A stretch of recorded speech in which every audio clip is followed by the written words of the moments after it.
आज का ये सुंदर मंगल प्रभात हो सकता है इस पृथ्वी पर, इस मृत्युलोक पर कई सारे जीव शरीरों की जीवन की यात्रा का अंतिम पड़ाव हो। आज का ये सुंदर मंगल प्रभात ये भी तो हो सकता है इस पृथ्वी पर, इस मृत्युलोक पर कई सारे जीव शरीरों की जीवन की यात्रा का नया प्रारंभ हो। हम दोनों प्रकार के जीव शरीरों की आगे की कल्याणकारी मंगलमय जीवन यात्रा के लिए इस दिव्य स्थान से, पवित्र स्थान से हमारी सभी की ओर से शुभकामनाएं प्रार्थते हैं।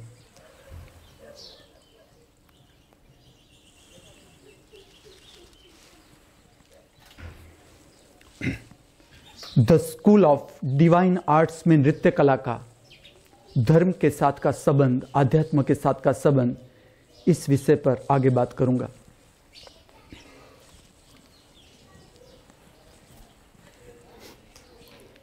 जीवन को अगर हमें ठीक से समझना है, गहराई से समझना है, पाना है, तो जीवन का जो प्रागट्य, जीवन की शक्ति का प्रागट्य तीन तल पर होता है,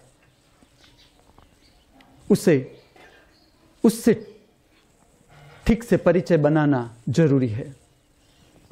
एक शरीर की शक्ति, शरीर का प्रागट्य, शरीर का स्वभाव, मन की शक्ति, मन का प्रागट्य, मन का स्वभाव, आत्मा की शक्ति, अंतरावकाश की शक्ति, उसका प्रागट्य, स्वभाव।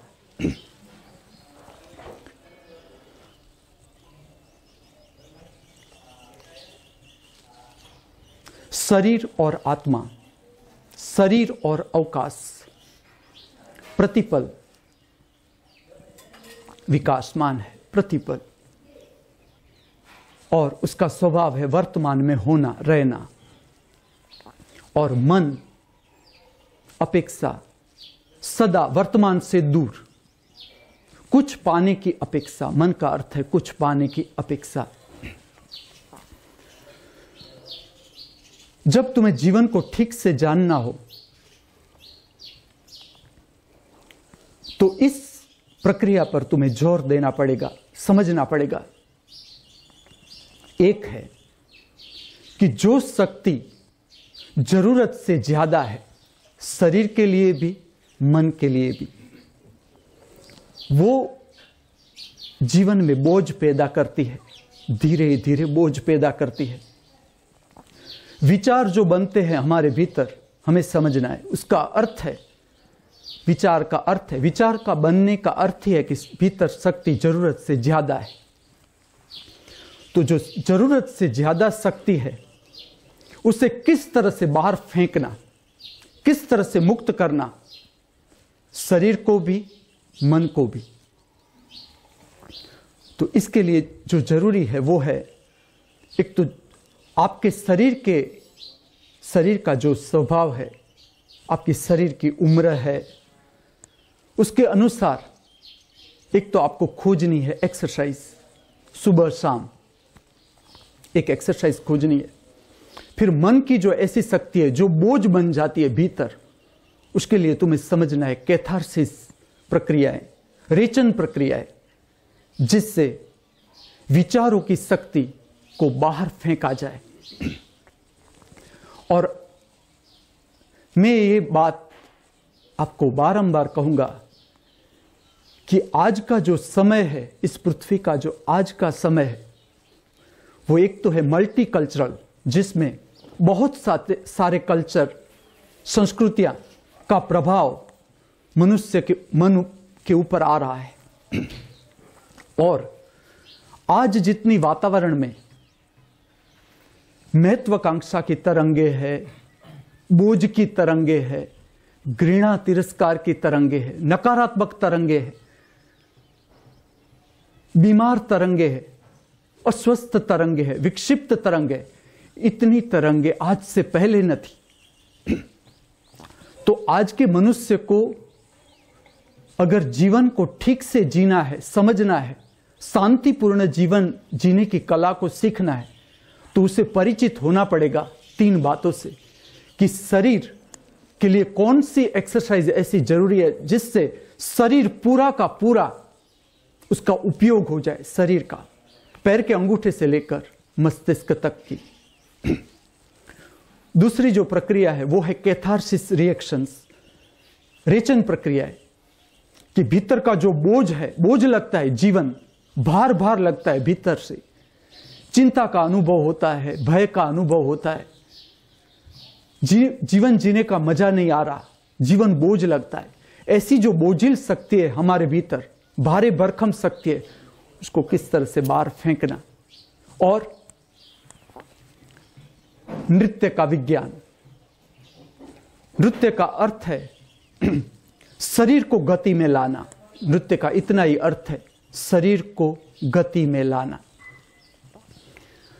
और जब हमारा जन्म भारत में ही हुआ है, जब तुम भारत में तुमने जन्म लिया है, और अगर तुम ऐसा कहते हो कि तुम धार्मिक हो या धर्म की प्रक्रियाओं के ओर जा रहे हो, तो मैं तो ऐसा देखता हूं कि भारत को जानना है ठीक से, तो तुम जो भारत का शास्त्रीय संगीत है, उत्तर भारत का शास्त्रीय संगीत और दक्षिण भारत का शास्त्रीय संगीत, इससे तो परिचय बनाना जरूरी है। और जो शास्त्रीय नृत्य कलाएं हैं भारत की, उससे भी परिचय बनाना जरूरी है। और मैं इसका विज्ञान कहूंगा आपको कि किस तरह से परिचय बनाया जा सकता है। कोई जरूरी नहीं है कि तुम्हें दौड़ में उतरना है, कहीं जाना है, ना, कोई जरूरी नहीं।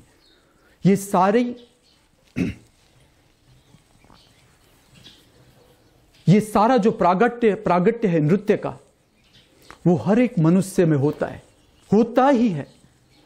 कला का प्रागट्य, हर कला का रस, कला का प्रागट्य हर एक मनुष्य में होता है, हर एक जीव में होता है। हर पशु पंखी वृक्ष नाचते हैं, गाते हैं। हमारे पास देखने की आंख चाहिए या सुनने के कान चाहिए। और भारत में ये प्रक्रियाएं, शास्त्रीय संगीत और शास्त्रीय नृत्य, ये कोई दिखावा की प्रक्रिया नहीं थी। ये अपने भीतर अपने को जानने की, शक्ति को रचनात्मक मार्ग देने की प्रक्रिया थी। अगर ध्यान की प्रक्रिया को ठीक से समझना है आपको, प्रार्थना की जो प्रक्रिया है, जो मनुष्य के आंतरिक जीवन के विकास के लिए है, उसमें 3 मुख्य बातों से आपको पसार होना है मनुष्य को। एक, जो बोझिल शक्ति है, जो जरूरत से ज्यादा शक्ति है, शरीर के पास भी मन के पास भी, उसको फेंकना है। फिर वो रेचन प्रक्रिया से फेंको, एक्सरसाइज से फेंको। लेकिन ये सारी प्रक्रियाओं से आप परिचित होने चाहिए। आज का मनुष्य को परिचय होना ही चाहिए कि कैथारसिस रिएक्शन क्या है, रेचन प्रक्रिया क्या है। छोटा से छोटा बच्चा अगर कंप्यूटर चला सकता है, छोटा बच्चा, तो रेचन प्रक्रिया नहीं सीख सकता। एक्सरसाइज कर सकते हो आप, तो आप रेचन प्रक्रिया नहीं सीख। और रेचन प्रक्रिया कोई बड़ी बात नहीं, एकदम छोटी, एकदम सहज सामान्य बात है। हम इतने सुसंस्कृत हो गए हाई सोसाइटी में, हमारा एजुकेशन ने हमें इतना गंभीर कर दिया कि समझ लो कि अभी तुम्हें हंसी आ रही है, तुम हंसोगे नहीं, तुम्हें लगेगा कि गुरु बोल रहा है और हम कैसे हंस सकते। डिसिप्लिन आ जाएगा। और डिसिप्लिन एक जगह नहीं, सब जगह डिसिप्लिन। कहीं भी जाओ, किसे भी मिलो, सब जगह गंभीर गंभीर गंभीर। जितनी भी हाई पोस्ट है आप देखो, पुलिस का बड़ा है, वकील, जज है, सारे सारे सारे जिसे हम कहते हैं कि सोसाइटी के हाई पदवियां वाले, बड़ा प्रधान है, सारे गंभीर गंभीर रहेंगे 24 दिन 24 घंटे। तो ये बोझ पैदा करेगा। और मनुष्य को आज समझना है कि खाली तुम थोड़ी व्यवस्था में रहना है, पृथ्वी पर आज हो, कल चले जाओगे, चलो। और गंभीर गंभीर रहकर भी जाना है और हंसकर भी इस दिव्य लोक को छोड़ सकते हो। तो बोझ बन गया है आज का जीवन, बोझ बनता जा रहा है। क्यों बोझ बनता जा रहा है? क्योंकि पूरा का पूरा एजुकेशन आज का कैथारसिस प्रक्रियाएं, जो हर बच्चों के लिए, हर बच्चे के लिए उपयोगी प्रक्रिया है। कैथारसिस का अर्थ है कि भीतर का कचरा बाहर फेंकना। तुम खाली भौतिक शरीर नहीं हो। अगर भौतिक शरीर के तल पर देखो तो भी मल मूत्र रोज बाहर निकलना जरूरी है। अगर तुम्हें स्वस्थ रहना है तो मल मूत्र भीतर से बाहर निकलना जरूरी है। इसी तरह जो भावात्मक शरीर है, भीतर का भाव का शरीर है, अगर उसमें से भाव, जो बोझिल भाव है, वो बाहर फेंका न गया, दिन प्रतिदिन तुम्हारे सर पर बोझ बढ़ता जाएगा। और सारे धर्मशास्त्र भी ऐसे हो गए, गंभीर गंभीर सारे धर्मशास्त्र, कि तुम खाली बातों को रटने लगे। जो प्रक्रियाएं तुम्हें करनी है, अगर कोई भी धर्मशास्त्र है तो धर्मशास्त्र क्या है? धर्मशास्त्र थोड़ा, सत्य थोड़ा धर्मशास्त्र में। और सत्य अगर है तो वो तुम्हारा अनुभव है। धर्मशास्त्र तो खाली सत्य के बारे में बताता है, सत्य नहीं। समझना ये बात, कोई भी धर्मशास्त्र अगर तुम्हें बताता है तो वो सत्य का मार्ग बताता है, सत्य के बारे में बताता है, सत्य नहीं। सत्य तुम स्वयं, सत्य तुम्हारा अपना अनुभव। और सत्य का जिसे अनुभव करना है, इसे तो ये बात समझनी होगी कि जो पहली प्रक्रिया है वो है शरीर को ठीक से स्वस्थ करना। उसके लिए एक्सरसाइज खोजनी है। और जितना आपकी शरीर की शक्ति है, शरीर को बचाने की कोशिश में जाना ही मत। शरीर बचेगा ही नहीं, तुम कितना ही इलाज करो शरीर जाएगा ही, ये पहला सत्य। लेकिन इसका अर्थ ये नहीं है कि शरीर के ऊपर हमें कोई ध्यान नहीं देना है। हम शरीर पर ज्यादा ध्यान देने लगे, हम इतना ध्यान देने लगे कि चलो ये नहीं खाएंगे कैल्शियम खत्म हो जाएगा, ये नहीं खाएंगे आयरन खत्म हो जाएगा, ये नहीं खाएंगे वो, इतना भरते ही जाते, आखिर पेट बड़ा हो जाता है और स्वास्थ्य बिगड़ जाता है। तो एक है शरीर को ठीक से सुबह शाम दोनों टाइम शरीर के लिए आपको धीरे धीरे सब एक्सरसाइज से परिचित होना है, जिससे शरीर, खाली आपका जीवन ऐसा ना हो कि आप डॉक्टर के पास जाते रहो आते रहो जाते रहो। हम खाली बीमारी से बचते रहे या बीमारी का इलाज करते रहे, वो कोई जीवन नहीं है। और ना योग इसके लिए है, ना आयुर्वेद इसके लिए।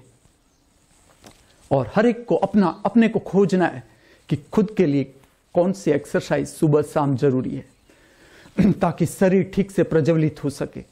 जैसा तुम्हारा शरीर स्वस्थ होता जाएगा, मन अपने आप स्वस्थ होता जाएगा।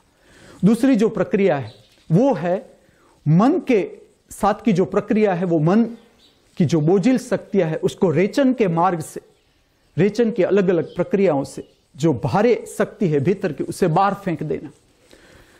जैसे शरीर स्वस्थ हो जाएगा, मन स्वस्थ हो जाएगा, आप बिना आंख बंद किए शांति का अनुभव करोगे। देखना, जैसे जैसे आप इस बातों से परिचित होते जाओगे, आंख बंद करने की भी जरूरत नहीं, ऐसे ही आपको शांति का अनुभव होगा। ऐसे ही निर्विचार का अनुभव ऐसे ही होगा। विचार अपने आप, विचारों के बादल हटते जाएंगे। जैसे शरीर प्रज्वलित हो जाएगा, स्वस्थ होता जाएगा एक्सरसाइज से, रेचन प्रक्रियाओं से, मन का बोझ हटता जाएगा, आप ऐसे ही शांत होते जाओगे। लेकिन फिर भी अगर आपको बैठना है ध्यान में, तो ध्यान की बैठक बाद में लगानी है। पहले शरीर को पूरा प्रज्वलित करना है, मन की बोझिल शक्ति को बाहर फेंक देना है, उसके बाद उतरना है तो शांत बैठक का अभ्यास या प्रार्थना का अभ्यास, जो आपका मार्ग। और इसके बाद जो मुख्य बात आती है कि जो आपके भीतर से शक्ति प्रकट होती है, उसे रचनात्मक मार्ग देना, क्रिएटिव साइड में ले जाना, जिसका माध्यम है कला और नृत्य कला अंतिम छोर। और नृत्य कला कोई गंभीर बात नहीं। नृत्य कला हमने इतनी गंभीर कर दी, शास्त्रीय संगीत हमने इतना गंभीर कर दिया, कोई शास्त्रीय संगीत इतना गंभीर नहीं। अगर कोई भी कला इस पृथ्वी पर है तो वो मनुष्य को उठाने के लिए, गंभीर होने के लिए थोड़ी कला होती है। गंभीर होने के लिए थोड़ा धर्म होता है, इसके लिए तो पूरा है आज का एजुकेशन कि तुम्हारा मुंह ऐसे ही लंबा होता जाएगा। इस लंबाई तो आ गई हमारे मुंह में, अब हमें पौड़ा करना है मुंह जरा। लेकिन धर्म के साथ जो इसका संबंध टूट गया, कलाओं का संबंध टूट गया, इसके कारण मनुष्य का जो संबंध था संगीत से, गीत से, कलाओं से, चित्र से, शिल्प से, नृत्य से वो टूट गया। तुम खाली प्रसंग खोदते हो कि शादी आएगी तब हम बैंड बाजे में नाचेंगे, नवरात्रि आएंगी तब नाचेंगे। क्यों इतना लोभ? जब परमात्मा ने हमें प्रतिदिन दिया है, तुम राह क्यों देखते हो नवरात्रि की? रोज उतरो नृत्य में, रोज जो तुम्हारा जित शरीर को गति देनी है। नृत्य में क्या थोड़ा गंभीर थोड़ा करना है कि ताते तैता आएगी तो ही तुम्हारा नृत्य परमात्मा देखेगा या सुनेगा। पार्वती कोई भरतनाट्यम नहीं जानती थी, ना शंकर जानते थे। चलो शंकर भरतनाट्यम नहीं जानते थे, मैं जानता हूं। कृष्ण कुचिपुड़ी नहीं जानते थे। भारत के जितने शास्त्रीय नृत्य मैं कहूं, जैसे कि कुचिपुड़ी, मणिपुरी, क्षत्रिय, ऐसे ऐसे जो आंध्र नाट्यम, ऐसे ऐसे नृत्य कला है, शास्त्रीय नृत्य कला है, ये सारी जुड़ी है कृष्ण के साथ। कृष्ण भक्ति से ये सारी कलाओं, कथक, चलो जो उत्तर भारत में हो रहा है वो कथक नृत्य शास्त्र, तो ये नृत्य शास्त्र सारे के सारे कृष्ण की जो भक्ति थी उसमें से पैदा हुए। इसका जन्म कृष्ण भक्ति है। लेकिन मैं कहूं कृष्ण इसमें से कुछ भी नहीं जानते थे। चलो, ना कृष्ण कुचिपुड़ी जानते थे, ना कृष्ण कथक जानते थे, ना कृष्ण आंध्र नाट्यम जानते थे, ना मणिपुरी जानते थे, ना क्षत्रिय जानते थे, ना शंकर भरतनाट्यम जानते थे। भरतनाट्यम पूरा का पूरा जो प्रागट्य है वो उसका केंद्र है शिव, कि शिव का तांडव उसका केंद्र है। तो ऐसा अर्थ नहीं नृत्य का।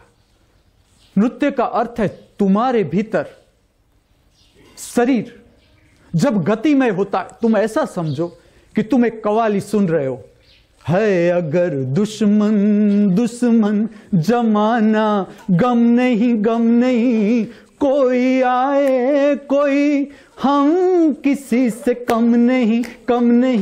ये तुम्हें उदाहरण दे रहा हूं।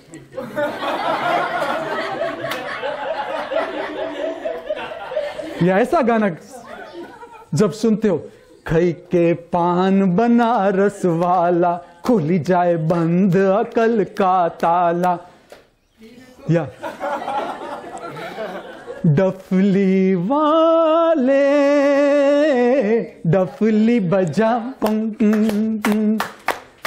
मेरे घुंघरू बुलाते हैं, मैं नाचूं तू नचा। समझ लो, ऐसा कोई भी गाना, और तुम्हारे भीतर अगर गति पैदा हो रही है तो उस गति को प्रकाश में लाओ, उसे स्वरूप दो। जैसा भी तुम कर सको तुम उसे गति दो, और देखो कि तुम दुख से मुक्त होते हो कि नहीं। तुम अनुभव करो कि तुम्हारा जीवन जो तुम्हें पीड़ा में लगता है, दुख में लगता है, बोझिल लगता है, तुम्हारे जीवन में चिंता है, भय है, तुम कभी नृत्य करके देखो कि तुम्हारे जो तुम जिससे तुम्हें जो सुनना अच्छा लगता है संगीत, चाहे फिर वो पॉप म्यूजिक क्यों ना हो, चलो तुम वहां से शुरू करो, चलो पॉप से शुरू करो, शरीर की गति शुरू करो, और तुम देखो, अनुभव करो कि दुख रहता है, पीड़ा रहती है, संताप रहता है। और मैं कहूं परिस्थितियों में कोई फर्क नहीं होगा। चलो परिस्थितियों में फर्क हो न हो वो तुम ज्योतिष से पूछ लेना, वो तुम्हें जो मंगल बुध आड़ा आवड़ा सीधा करवा दे वो ज्योतिष का काम। मैं तुम्हें कला सिखाता हूं, कोई भी परिस्थिति हो उसमें तुम्हें किस तरह से प्रसन्नता में रहना है, आनंद में रहना है, शांति में रहना है। परिस्थिति कोई भी हो, चलो कोई भी परिस्थिति हो, कोई दुख बाहर नहीं, कोई पीड़ा बाहर नहीं, कोई संताप बाहर नहीं, ये सारा हमारा संग्रह है, जन्मों जन्म से हमारा संग्रह है। चलो मैं कहता हूं, और जन्मों जन्म को जाने दो, जब तक हम जाने नहीं पीछे के जन्म, हम क्यों बात करें उसकी। जिस जन्म में हम हमारा प्रागट्य है उसी जन्म का चलो ये सरवाड़ा है। आज जो मुझे दुख लगता है तो वो एक दिन का दुख नहीं, आज तक जो मैं जिया हूं उसका सरवाड़ा है। आज का दुख, आज की पीड़ा उसका सरवाड़ा है, आज का संताप उसका सरवाड़ा है। तो जीवन की जो शक्ति है उसको तुम रचनात्मक मार्ग दोगे तो वो शक्ति, तुम्हारा जीवन ऊपर उठना शुरू हो जाएगा, अपने आप गतिमय हो जाएगा।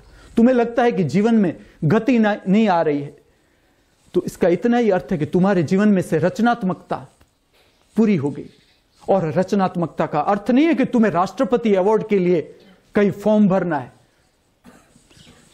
राष्ट्रपति अवार्ड तुम्हें 1000 मिल जाए, तुम्हारे भीतर जो बैठा है उसका सर्टिफिकेट जब तक तुम्हें न मिले, तुम देखना तुम्हें कोई चैन नहीं पड़ेगा। राष्ट्र और उससे उल्टा संतों को देखो आप, कोई राष्ट्रपति अवार्ड नहीं मिला त्यागराज को, जिस पर पूरा दक्षिण का संगीत आधारित है। मीरा को थोड़ा राष्ट्रपति अवार्ड मिला था कि चलो नृत्य में राष्ट्रपति अवार्ड मिलता है, तुम नहीं मिला। गालियां मिली थी मीरा को, चलो मीरा को गालियां मिली, फिर भी वो अंदर से खुश। क्यों? क्योंकि अंदर प्रागट्य हो गया, दर्शन हो गया, भीतर का सर्टिफिकेट मिल गया, उसका भीतर के कृष्ण का सर्टिफिकेट मिल गया कि बस तुम पास परीक्षा में। और पास तभी मानना है हर परिस्थिति जीवन की, दिन की, चलो प्रत्येक दिन की जो परिस्थितियां है हमारे सामने, कसौटी समझ लो। अगर तुमने ठीक से जीवन दिन की जो भी कसौटियां हैं तुम्हारे लिए तुम ठीक से पार करोगे, तुम्हारी रात्रि स्वप्न रहित, कोई फरियाद नहीं। ये इसका रोज हमें चेक करना है, रोज कि आज का दिन हम कैसा जिए। आंख बंद करके बैठना क्यों जरूरी है? कि चलो आंख बंद करके करना क्या है, सुनो मन क्या कहता है। अगर गड़बड़ बात कर रहा है तो समझो कि तुमने मन को शक्ति दी है, मन शक्ति ले रहा है तुम्हारी और उसका प्रभाव हो गया, तो फिर वो गड़बड़ बात करेगा, वो तुम्हारे हाथ में नहीं रहा, वो चला गया तुम्हारे हाथ से बाहर, जो तुम्हारे हाथ में रहना चाहिए। तुम उसे कहो स्टॉप, मतलब स्टॉप। इतना नियंत्रण लाना है मन के ऊपर। तो शांत बैठक है, उसमें हमें दर्शन करना है कि भीतर कितना अभी कोलाहल है। रोज दर्शन करो, रोज जब भी समय मिले तुम दर्शन करते जाओ। तुम्हें रोज चेक करना है कि जीवन की गति किस तरफ हो रही, नीचे की ओर हो रही है या ऊपर की ओर हो रही है। देखो मनुष्य है, उसकी प्रगति को जानने के लिए हम क्या कहते हैं?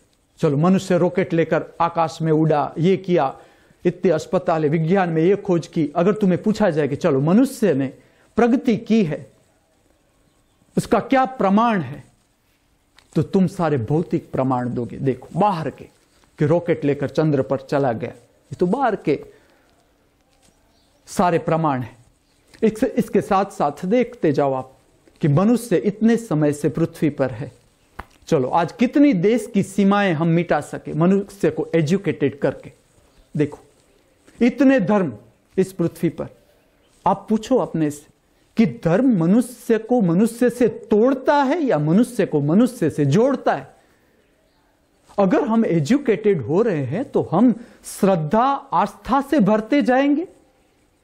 हम जैसे जैसे बड़ी बड़ी डिग्रियां लेते जाएंगे, इतना विश्वास बढ़ता जाएगा या घटता जाएगा? तुम्हारा विश्वास अपने आप में है या बैंक बैलेंस में है? पूछो अपने से कि तुम्हारा विश्वास कहां है, तुम्हारी श्रद्धा कहां है? इतना पढ़े चलो, कितनी श्रद्धा है तुम्हारे पास, कितना विश्वास? जब परिस्थिति आती है तुम अपने से पूछो कि क्या कमाया मैंने, चलो क्या कितना एजुकेशन लिया मैंने। तो मनुष्य की प्रगति को इस तरह से मैं तुम्हें देता हूं मापदंड। चलो मनुष्य ने क्या प्रगति की, चलो कितनी देशों की सीमा मिटी। आज आप देखो सबसे ज्यादा जो हमारा खर्च है, हम देखेंगे स्कूल ऑफ डिवाइन इकोनॉमिक्स में, सबसे ज्यादा खर्च हमारा हो रहा है लश्कर के पीछे। हम इतने एजुकेटेड, हम मानते कि हम इतने एजुकेटेड हो गए, इतने सारे धर्म इस पृथ्वी पर, इतने सारे गुरु मेरे साथ, फिर भी इतना झगड़ा, इतना भय।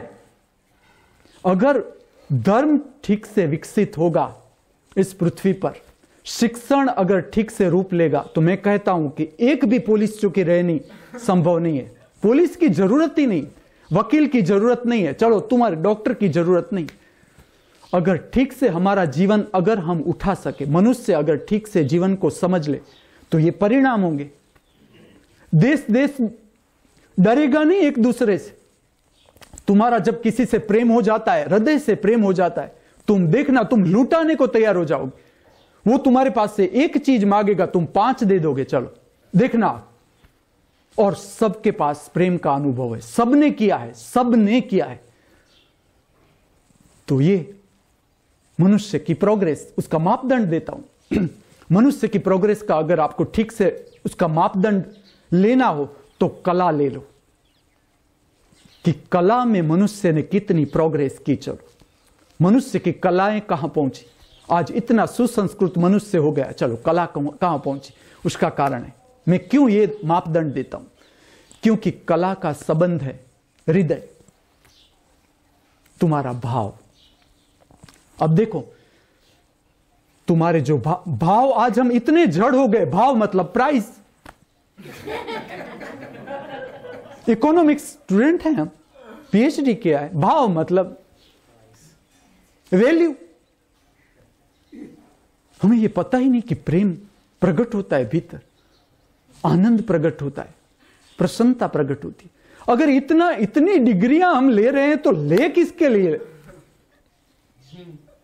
इतने सालों से मनुष्य है, फिर भी यमराज पाड़े पर किसी को भी ले जा सकता है।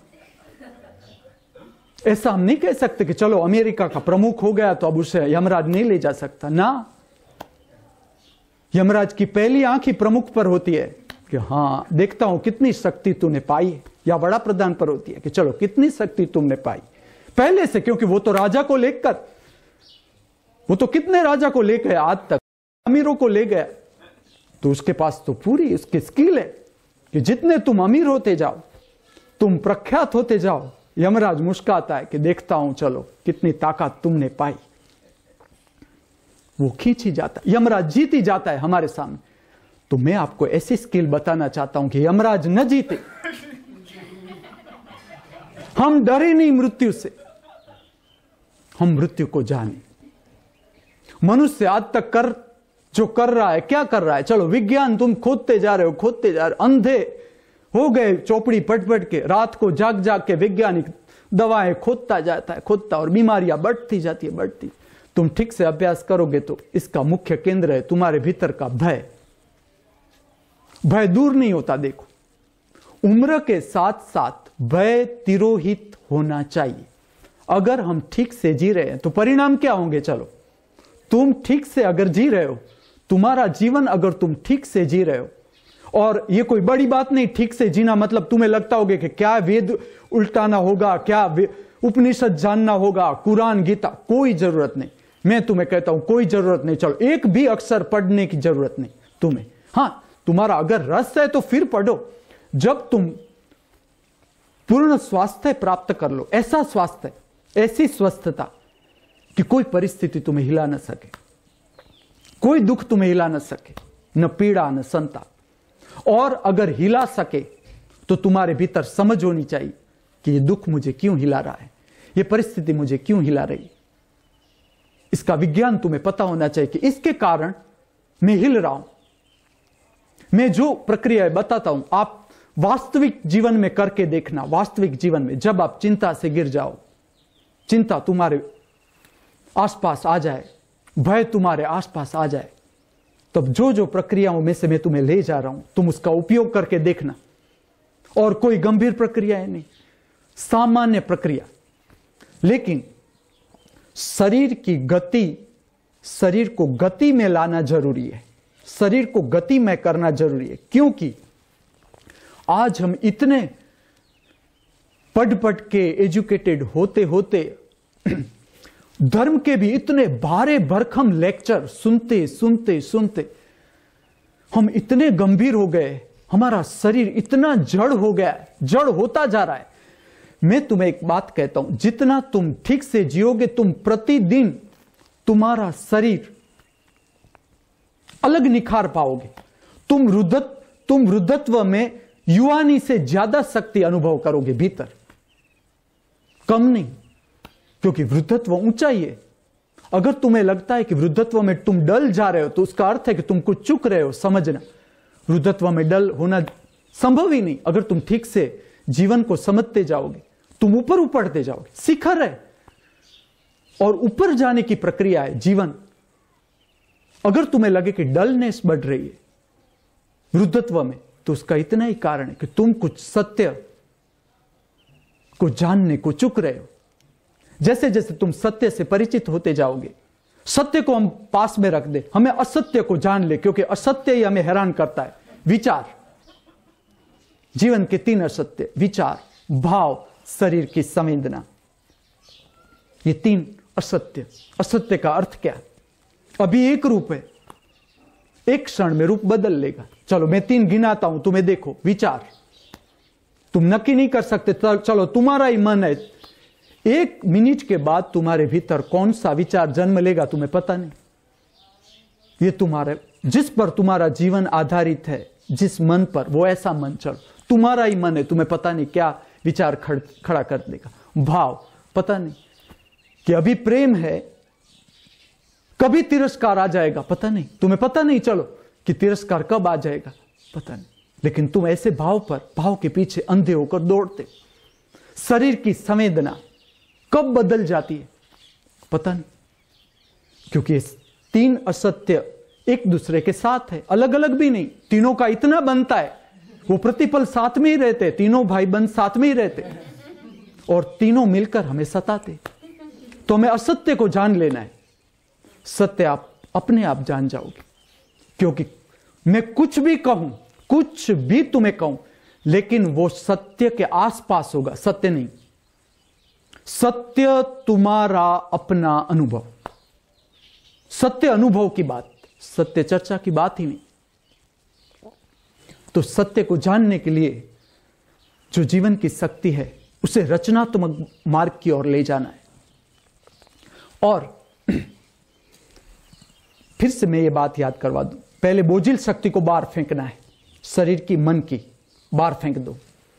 फिर तुम्हारा अभ्यास, जैसे कि तुम शांत बैठ गए, 5 मिनट के लिए भी शांत बैठना शुरू कर दो, देखो आगे क्या होता है। फिर शांत बैठक, रेचन प्रक्रिया, एक्सरसाइज के बाद शांत बैठक या शांत स्थिति, जब उसमें से तुम बाहर आओ, तब तुम्हारे भीतर की जो शक्ति है उसे रचनात्मक मार्ग पर ले जाओ। जैसे कि कर्म, कोई भी काम है, कोई भी काम जो तुम्हें अच्छा लगे, या भीतर से अगर प्रकट हो कि ना मैं चित्र बनाओ, मैं रंगोली बनाओ रंगोली। किसकी राह देखते हो आप?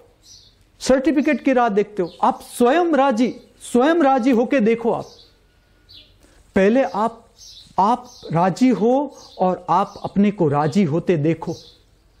कोई ऑडियंस की जरूरत नहीं, कोई ऑडियंस। मैं जितना मेरे बारे में बताता हूं, वो ये प्रमाण देने के लिए तुम्हें कह रहा हूं, तुम्हारे भीतर वो विश्वास जगाने के लिए कहता हूं कि मेरे पास कोई ऑडियंस नहीं था। चलो, मैंने जो किया वो मेरे लिए किया। मैं जब गांधीनगर में ऑफिसर की मुझे जॉब मिल गई, तो उसकी जो पगार आने लगी, तो मेरे भीतर जो एक बहुत सालों से जो पड़ा हुआ था, वो था फिल्म मेकिंग। मेरा एक शौक था फिल्म को जानना, कि किस तरह से फिल्म का एडिटिंग किया जाता है। और इसका मैंने उपयोग क्या किया, उस समय जितना भी मेरे पास बजट था, समझ लो बजट मतलब मैं कोई अब्जोपति लाखोंपति नहीं था, मेरे पास बजट था 1000 रुपये का। 1000 रुपया में क्या किया जा सकता है, मैंने मुझसे पूछा। तो मैंने कहा चलो 1000 रुपया में, मैं वीडियोग्राफर के पास गया कि मेरे पास 1000 रुपया है, तू इसमें क्या कर सकता है? तो उसने कहा आधे घंटे का मैं वीडियो शूटिंग कर सकता हूं। मैंने कहा चलो बहुत है, आधे घंटे का तो मिल गया। और उस समय में क्या करता था, जब मेरे पास लोन वाला था, लेकिन था, होंडा मैंने लिया था लोन से, जो सरकारी लोन मिलती है, आधा सरकार देती है, थोड़ा हमें डालना पड़ता है, इस तरह से लोन का हीरो होंडा ले लिया था। तो जब हीरो होंडा आया, तो पहला जब मैं हीरो होंडा ले रहा था, सर्विस हिम्मतनगर से मैं ले रहा था, तो मुझे दुकान में क्या विचार आया पता है, क्या आइडिया है कि अब किस तरह से वीडियो कंपोजिशन किए जाए नृत्य के। ये पहला जो मुझे भाव आया वो ये आया कि अब इस हीरो होंडा का उपयोग कैसे करना है गांधीनगर में। और जब मेरे पास हीरो होंडा आया, जब भी मुझे समय मिले, जब भी उसका पोशाक भी मैं ही बनाऊं, कि मुझे लगे कि कोई एक गीत कंपोज करना है।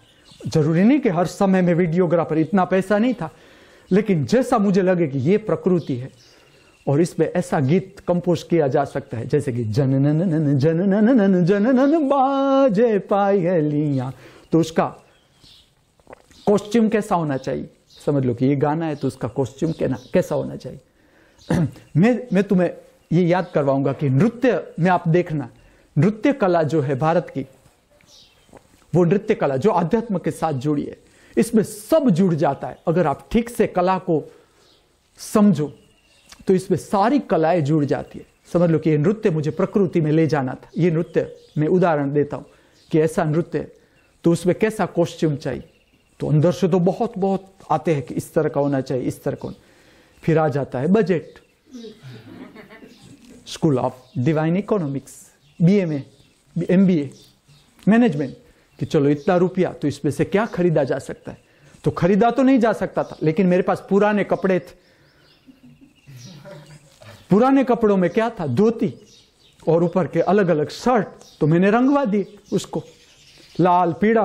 नृत्य, भारत के शास्त्रीय नृत्य देखो क्या होता है, लाल पीड़ा रंग होता है, चमकता दमकता। क्यों? देखने वाला भी मजा में आ जाए। वाह, मोर जैसा लगता है। अगर ठीक से देखो तो मोर के जितने रंग होते हैं वो नृत्यकार के कॉस्ट्यूम में होते ही। तो मैंने ऐसे सारे कपड़े रंगवा दिए। फिर मैं खुद सीऊं कि चलो इस तरह का कॉस्ट्यूम मुझे तैयार करना है इस नृत्य के लिए, तो पूरा का पूरा कॉस्ट्यूम मैं बनाऊं। कोई ऑडियंस कौन? बाग में चला जाऊं तो बाग के, हाँ वो आता था चौकीदार, लेकिन वो देखने के लिए नहीं आता था, वो मुझे धमकी दे के बाहर निकालने के लिए आता था कि अब दूसरी बार यहां नहीं करना है नृत्य, बाहर निकलो। और मैं जो कोना ले लूं, समझ लो मैं नदी में उतर जाऊं। गांधीनगर में नदी भी बहुत सुंदर थी उस समय, बहुत एकांत। तो मुझे जो जो भीतर से कंपोजिशन आए कि इस तरह का मुझे कंपोज करना है नृत्य, मैं प्रकृति में चला जाऊं होंडा लेके। और उस समय में ऐसा वैसा कोई एरू गेरू नथु गेरू थोड़ा था, मैं क्लास 2 ऑफिसर था,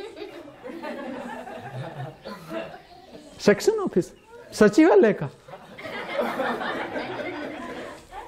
और सुबह में आप देखो तो मैं नृत्य के कंपोजिशन, कहीं मैं कृष्ण बना हूं, कहीं राधा बना हूं, कहीं मीरा बना हूं, कहीं शिव, कहीं पार्वती, हर जगह को मैं दर्शन देता था। और देखने वाले कौन थे? वृक्ष। ये आइडिया कहां से आया? वहां से। चलो वृक्ष, पंछी, पौधे, धरती, तो मैं जहां जहां जाता था। और इसके साथ जुड़ी एक बात कहूं, मैं 11th साइंस में था, पहली बार मैं मेरे भाई के घर पर गया। तो उसके घर में गया, जैसा गया कि एक कैसेट बज रही थी, संगीत बज रहा था। और मैं खास नाम बोलूंगा क्योंकि आज के धर्म के लेक्चर जो चूक रहे हैं मैं वो बोलूंगा। मैंने देखा उस कैसेट का नाम था call of the valley, cassette का नाम। बहुत सुंदर संगीत।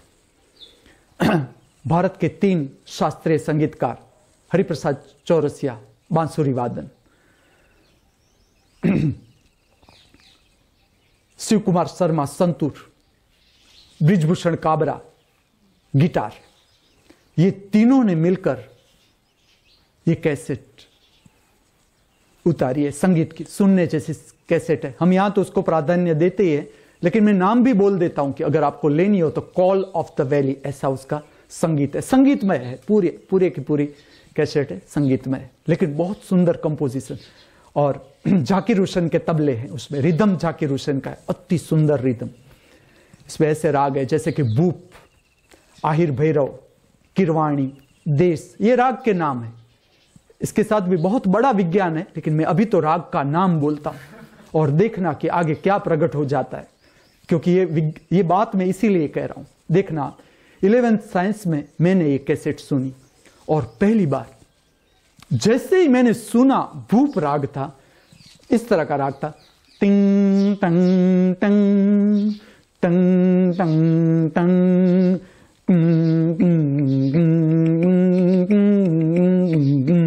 इस तरह का राग था। लेकिन जैसा मैंने सुना कि जो मैं नहीं कहता हूं कि तुम्हें जो अच्छा लगे शुरू कर दो, शरीर की मूवमेंट, बस भीतर से नृत्य प्रकट हो गया। मुझे कुछ आने लगा, जैसा मैं सुनता जाऊं।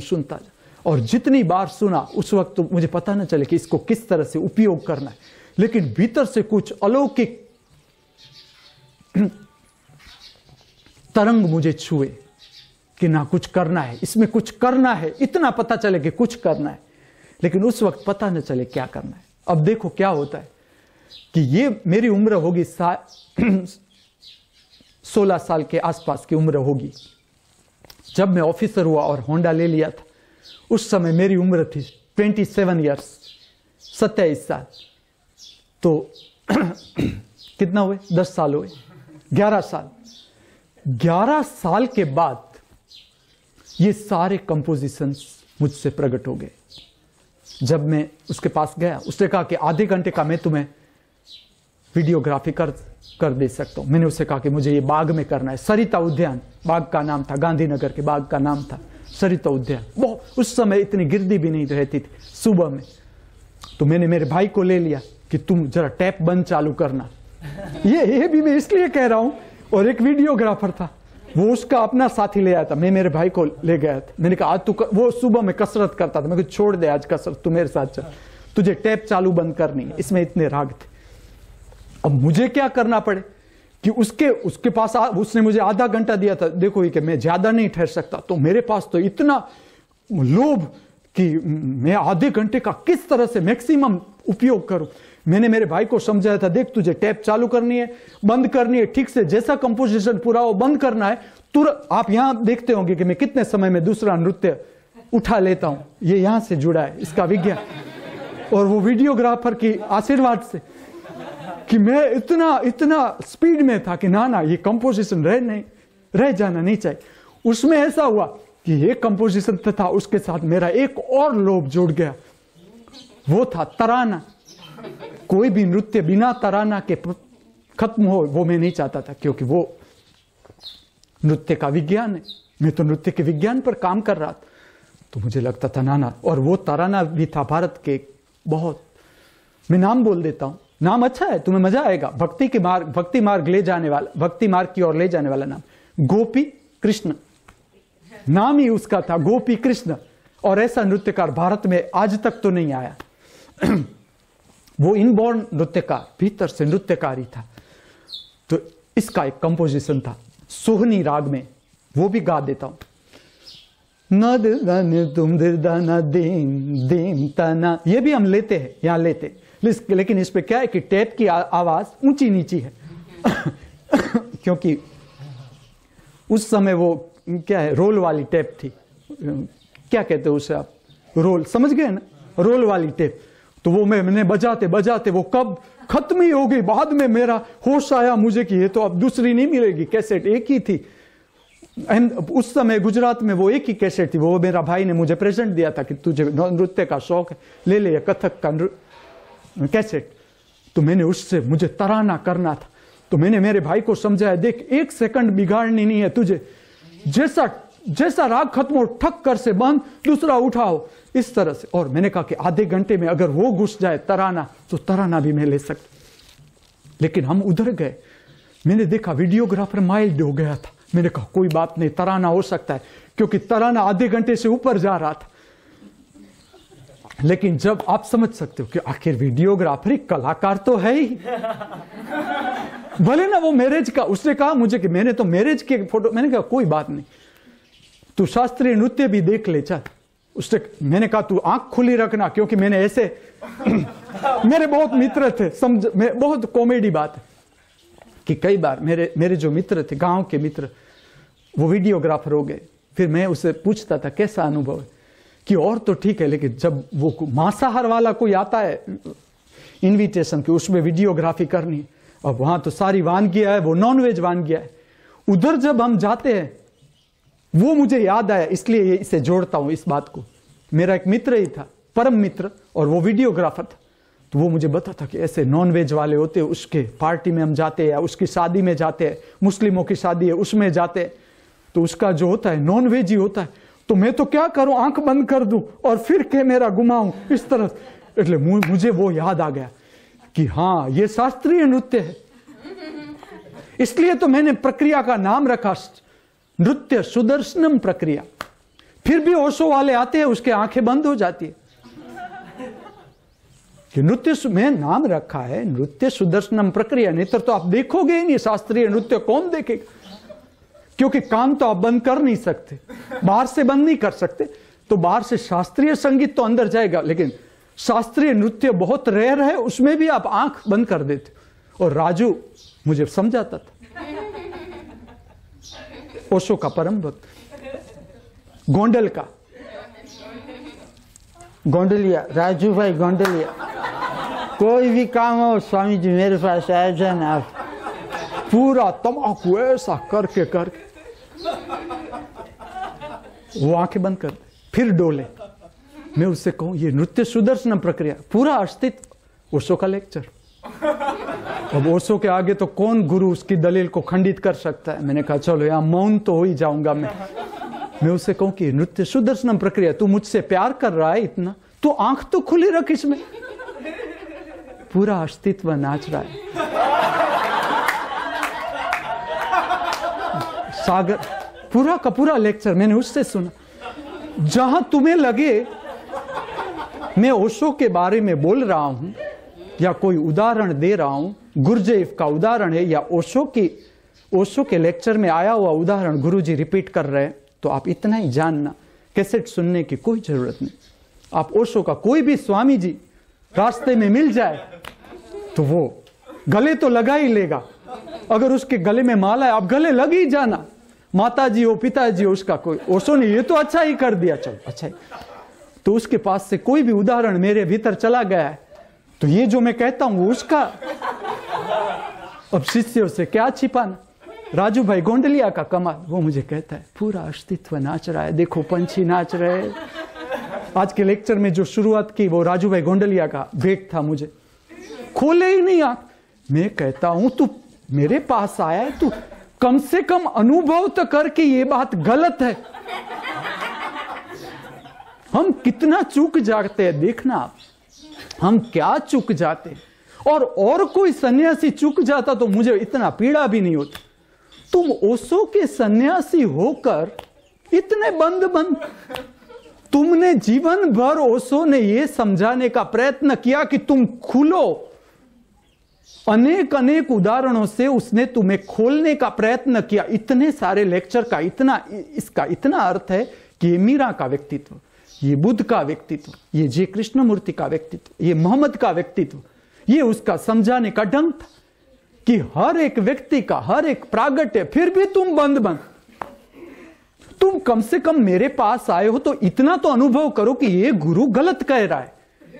इतना तो अनुभव करो कि ये जो कह रहा है वो मेरे लिए ठीक नहीं। और मैंने पहली जो मुलाकात रखी है हमारे बीच की, वो 3 दिन की है। तो 3 दिन तो तुम दर्शन करो, अच्छा लगे न लगे आंख खुली रखो। और नृत्य कैसी चीज है मैं इसका रहस्य बताऊंगा। और तुम ओशो का सन्यासी तो इस शब्द से परिचित होगा, मोमेंट टू मोमेंट, प्रतिक्षण बहना है। लेक्चर पूरा पता है कि नृत्य प्रतिपल बहता है। तो नृत्य सुदर्शनम क्या विज्ञान है मैं तुम्हें कहूं। तुम ठीक से दर्शन करो, नृत्य सुदर्शनम प्रतिपल नया। अगर तुम्हें लगे कि, क्योंकि मैं मेरे ऊपर जिम्मेवारी क्यों लो, मैं तुम्हारे पर डाल देता हूं। तुम्हें लगे कि नृत्य पुनरावर्तित हो रहा है तो उसका अर्थ है कि तुम ठीक से देखते नहीं। क्योंकि नृत्य गति है और यह बहुत पुरानी प्रक्रिया है, मैं उसे नया रूप दे रहा हूं। जाम पुराना है, दारू वाले होंगे उसको मजा आएगा। जितना दारू पुराना होता है, द्राक्ष जितनी सड़ी हुई होती है, उसका जो दारू होता है वो फ्रेश द्राक्ष से नहीं मिलता। तो दारू पुराना है, लेकिन मैं उसे ढंग नया दे रहा हूं कि नृत्य सुदर्शनम प्रक्रिया का अर्थ है कि तुम नृत्य के साथ बहो, प्रति पल बहो, तुम्हारा दर्शन बहे। देखो तुम भीतर खो जाते हो विचारों में। अगर तुम्हारी आंख नृत्य सुदर्शनम प्रक्रिया में से ठीक से निकलेगी, ठीक से, तुम आंख बंद करके देखना, तुम प्रतिक्षण में मौजूद रह सकते हो। यह नृत्य सुदर्शनम प्रक्रिया का विज्ञान है, अगर ठीक से तुमने देखा। और देखने का ढंग भी ऐसे नहीं वांका चूंका। मैं 53 साल का अगर 1 घंटा नृत्य कर सकता हूं और वो भी ऐसा वैसा नहीं, 1 भी सेकंड चुके नहीं, तो तुम क्या इतनी कमर इतनी ठीक से सीधी करके नहीं देख सकते? देख सकते हो। तो ये नृत्य सुदर्शनम का विज्ञान है कि तुम गति हो रही है, प्रति पल गति हो रही है नृत्य की, उसके साथ निंजा बहो। क्या कंटाड़ा आ रहा है? कंटाड़ा तो नृत्य सुदर्शन प्रक्रिया भीतर से बाहर निकालती है। नृत्य सुदर्शन प्रक्रिया जो अभ्यास कर रहे हैं ठीक से देखना। जो लोग आते हैं और भाग जाते हैं, क्यों भाग जाते हैं? कंटाड़ा नृत्य सुदर्शनम में नहीं, कंटाड़ा तुम्हारा भीतर का बाहर आ रहा है, तो तुम भाग जाते हो कि ना नहीं देखना है, ऐसा नहीं सुनना है, तुम भाग जाते हो। लेकिन अगर ठीक से पार कर जाओगे नृत्य सुदर्शनम प्रक्रिया, तो उससे कंटाड़ाजनक इस जीवन में कुछ है ही नहीं। तुम सारे कंटाड़े पार कर जाओगे अगर तुमने नृत्य सुदर्शनम पार कर दिया। क्योंकि शास्त्रीय संगीत से ज्यादा कंटाड़ाजनक हो क्या सकता है? शास्त्रीय नृत्य से ज्यादा कंटाड़ाजनक क्या हो सकता है? मेरे आज तक का अनुभव है और मैं तो उसका अभ्यास हूं। तुम्हें मम्मी पापा भी लड़की का कार्यक्रम हो तो देखने को डिले करे, पापा तो उसमें मैनेजमेंट में ही लगा रहता है। देखना आप कि वो तो वो उसे गुजरात के मुख्यमंत्री को हमने आमंत्रण दिया तो वो आया कि नहीं आया, टाउन हॉल में बाहर ही खड़ा खड़ा देखता है कि आया कि नहीं आया। मेरी लड़की का कार्यक्रम है तो वो आया कि नहीं। जो जिस लड़के वालों के साथ शादी करनी थी लड़की की, वो लोग आए कि नहीं आए, तो उसके ही मैनेजमेंट में होंगे। देखो वो भी नहीं देखेंगे अपनी लड़की का नृत्य कि तू कर ले, तूने सीखा है तो तू कर ले। और सबको बुलाना पड़ता है कि मेरा कार्यक्रम है, आना हो तो आना। इसमें पार्टी रखनी पड़ती है कि जब ये पूरा होगा, और इसमें ही रस होता है। फिर क्या है पार्टी में? चाइनीज, मुझे तो नाम भी नहीं, कॉन्टिनेंटल है, जो भी होता है, लेकिन उसके साथ जोड़ना पड़ता है, तब लोग आते। और ठीक से अगर आप वीडियोग्राफी लो तो 5-7 रो होती है, उससे ज्यादा नहीं होता। टाउन हॉल भरा हुआ नहीं होता है। जितने कम लोग, मैं ऐसा कहता हूं, समझो शास्त्रीय नृत्य इतना ऊपर था। अगर आमंत्रण न दो, मैंने ऐसा प्रक्रिया की है, मैंने किसी को आमंत्रण देना ही नहीं है। जो सत्संग में आते हैं, मुझसे परिचित है, वो आते तो आते, ना आते तो भले ना आए। लेकिन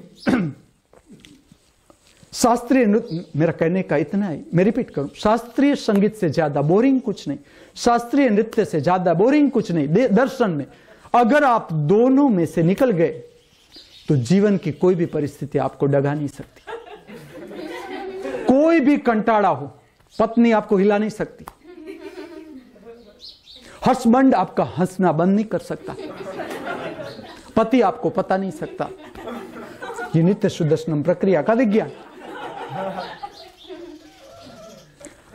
जब मैं कंपोजिशन ले रहा था कॉल ऑफ वैली के, क्या हुआ उसे आप चमत्कार कहना, कि गुरु चमत्कार करता है।